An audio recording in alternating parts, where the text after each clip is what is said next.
گزری رات شب بارات تھی اور آج مسیحوں کا مقدس ایسٹر سنڈے ہے۔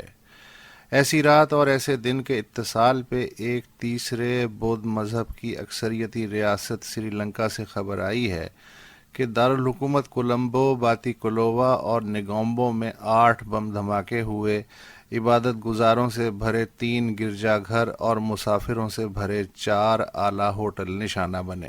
ملک کی تقریباً 9.5% مسلمان اقلیت کے تحفظ اور افواہوں کی بنیاد پہ تشدد بھڑکنے کے امکانات کم کرنے کے لیے غیر معینہ کرفیو نافذ ہو گیا ہے اور سوشل میڈیا سروسز معطل کر دی گئی ہیں۔ 10 برس قبل 25 سالہ خانہ جنگی کے خاتمے کے بعد آج سری لنکا کے کثیر النسلی سماج کو سب سے بڑا دھکا لگا ہے۔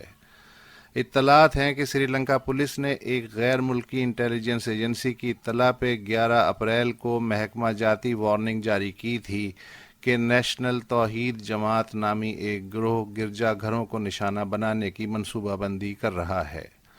ہو سکتا ہے اگلے چند گھنٹوں یا ایک آدھ دن میں کوئی گروہ اس واردات کی ذمہ داری قبول کر لے یا ریاستی اداروں کو وارداتیوں کا کوئی ابتدائی سراغ مل جائے۔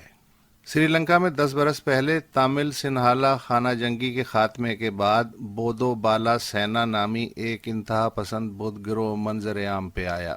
اس کے نظریاتی ڈانڈے برما کے بدھ انتہا پسندوں سے بتائے گئے۔ اس گروہ نے سری لنکا کی مسلمان اقلیت کے خلاف سوشل میڈیا پہ نسلی منافرت کی مہم چلانی شروع کی۔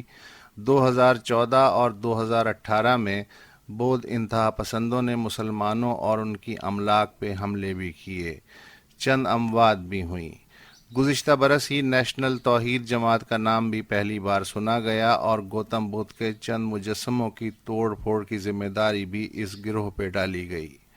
لیکن آج کی منظم دہشت گرد کارروائی جس پیشہ ورانہ مہارت سے انجام پائی، اس کی منصوبہ بندی مقامی گروہوں کے بس کی بات نہیں لگتی۔ جو بھی ماسٹر مائنڈ ہے اس نے یہ اہتمام رکھا کہ ایک ایسے ملک کو نشانہ بنایا جائے جو عالمی دہشت گردی کے مانوس نقشے سے بظاہر باہر ہو۔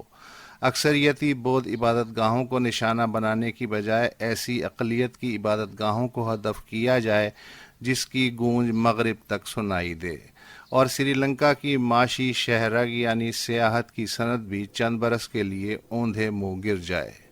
فوری نقصان تو سری لنکا کی ریاست کا ہوا ہے، مگر اس کے فوائد سنہالہ انتہا پسندوں، انتخابی بخار میں مبتلا بھارت میں متشدد نظریاتی سوچ کے وکیلوں، برما کے روہنگیا نسل کش بودھ گروہوں، صوبہ شنجیانگ کے اوغر مسلمانوں کا قومی قبلہ درست کرنے کے لیے کوشاں چینی ریاستی مشینری، اسرائیلی انتہا پسندوں، سفید فام نسل پرستی کی تحریک اور پوری دنیا کو ایک مخصوص اسلامی نظریے میں رنگنے کے خواہش مند علاقائی و بین الاقوامی متشدد مشنریوں سمیت سبھی طرح کے لوگ اپنے اپنے حساب سے سمیٹیں گے۔